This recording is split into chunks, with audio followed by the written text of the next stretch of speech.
Hello, this is Mr. Abbott. We're back with Pre-Calculus 11 and moving on now to seminar on Learning Guide 7 and 8, Quadratic Equations.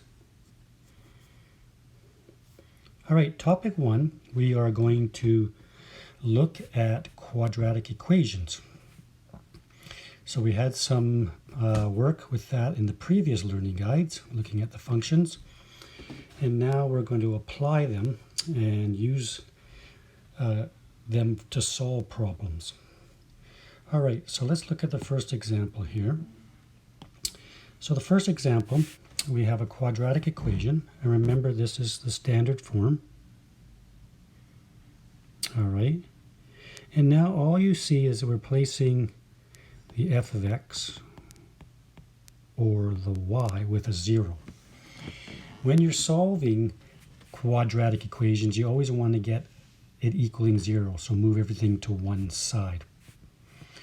Okay, so the first method we're going to do is by graphing. Now graphing, you are going to use your Desmos. So you're going to get your phone out and you are going to type in the function, and then you are going to find these x-intercepts. Now, a new term you're going to come across is, these are called roots now. So you may hear the term roots or zeros.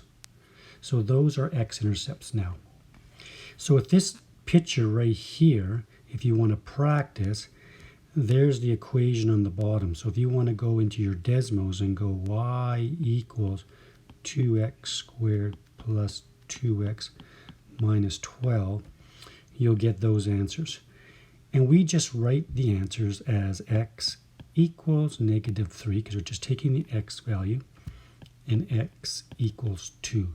And that would be your answer for solving those graphically. Now, quadratic equations have 3 types of solutions. There's a no solution, so that's when you get this picture here. See, this U shape right here is not crossing the x. We get one solution. It comes down and just touches in one spot and then goes back up. And there's 2 solutions where you see the parabola touching twice.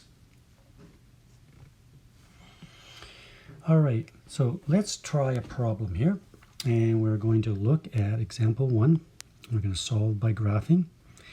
And this is the one we just had on the previous page. Now these examples right here, what I'm doing here is using the TI-83 and solving it through that. You can use Desmos. We are using Desmos at Francis Kelsey, and it's much easier. You all have a phone and you can just type it in. All right, so once you get the solutions, you always want to check. And by checking, you're just going to substitute your answers into each of those x's. So there and there.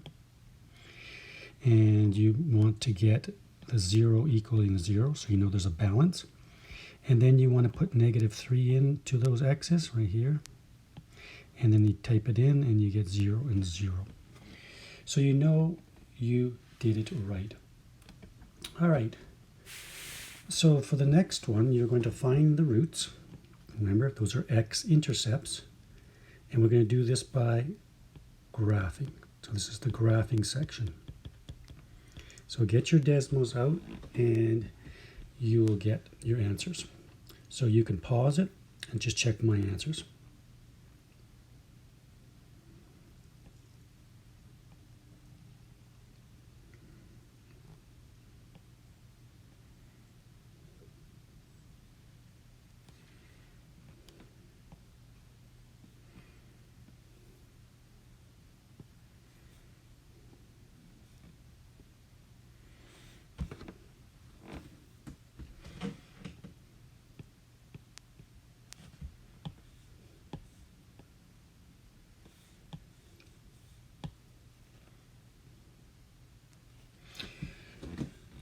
Okay, the first thing I did is I drew the sketch.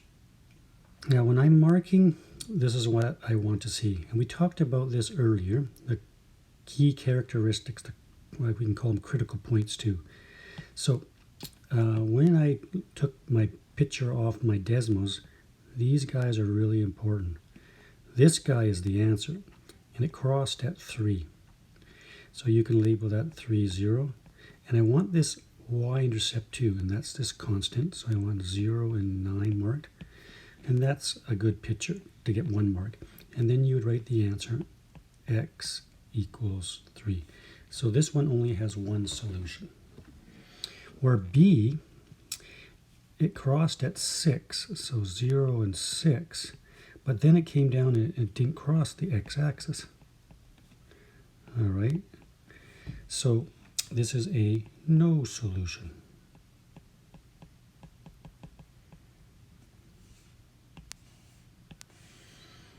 All right, so let's look at a word problem. And now we are going to analyze.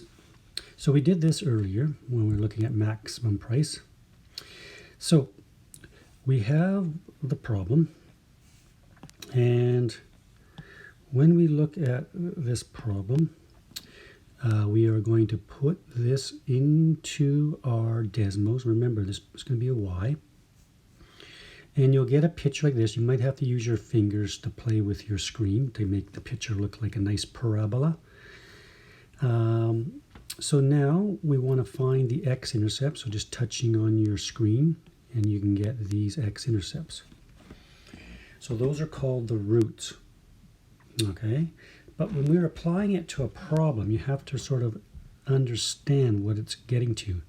Because the question's asking us what price change will result in no revenue. Well, no revenue, if you look at this graph, remember this is the revenue, the Y, and that's 0. So you're looking for these zeros. That means you're making no revenue, okay? So right here is you're making your maximum revenue. But in this question, it's asking you what price decreases. So if we decrease the price of our product by $5 or increase it by $20, we will result in no revenue. Okay? So decreasing it by $5, people think, well, I should make revenue. But in actual fact, some people will not buy it because they think it's undervalued. It's not. It's something cheap. And of course, if you price it too much, people aren't going to buy it. All right. Now we are going to look at a try question. So I want you to pause, and then you can try this question, and I'll put the answer up. The first thing I always do is put it into Desmos. Remember, you can call that Y, and get your picture.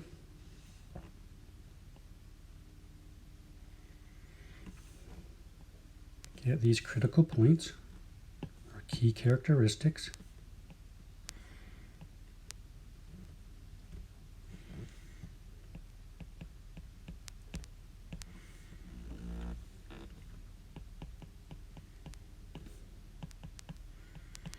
Okay, and what this is asking, same question, what price change results in no revenue? So you would say a decrease in $10 or an increase in $10. All right. Now we're going to move on to factoring. And we did some factoring earlier on, like in Learning Guide 3. So I'm not going to review too much of this. You guys have had practice. You had some of the simple stuff. Okay, and then you begin into triple play or decomposition. All right. But I'm just going to go through these examples just so you can get some practice. So the first one, I look at this and I see a GCF. Okay, always remember GCF comes out first. Okay, now we just factor what's left in here, bring down the 3 because you have to bring that down. what multiplies to -2 and adds to 1, so that's 2 and 1, plus and minus x and x. Now I just double check because these two have to add to +1, see that +1, and these two have to multiply to -2, and so they do.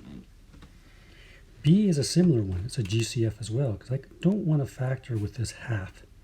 So I take it out, and so I need a 2 there, because half of 2 is 1, and I need an 8 there, because I know half of 8 is 4.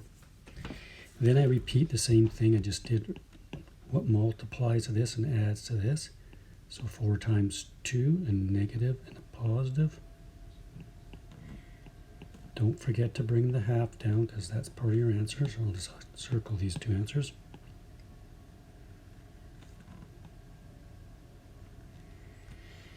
Okay, and the third one now is a little trickier. As soon as I see that guy, my brain, difference of squares. I always think of difference of squares right off the bat. Now, you can ignore that decimal. Just think of 49. Well, that's 7 times 7, 36. Well, that's 6 times 6. So there you have it. It's difference of squares. So you do 0.7, because remember there's a decimal there, and 0.7, J, plus and minus, and then 6K, 6K, and that is your answer.